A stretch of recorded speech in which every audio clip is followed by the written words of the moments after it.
welcome back to this video. In this video, I'll show you on how to unlock any apps on Android phone. So let's see. But before we dive into the tutorial, if you find this tutorial useful and you are very new to this channel, remember click on that subscribe, turn on the notification bell for more useful tutorial like this. So with that being said, let's get started. The very first thing you need to do is head over to your Phone Master. So click on Phone Master right here.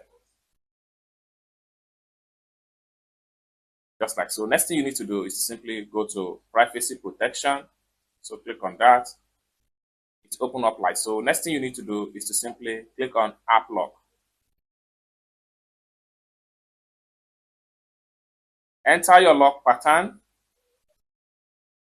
Then you will have all the apps that you lock on your phone right here.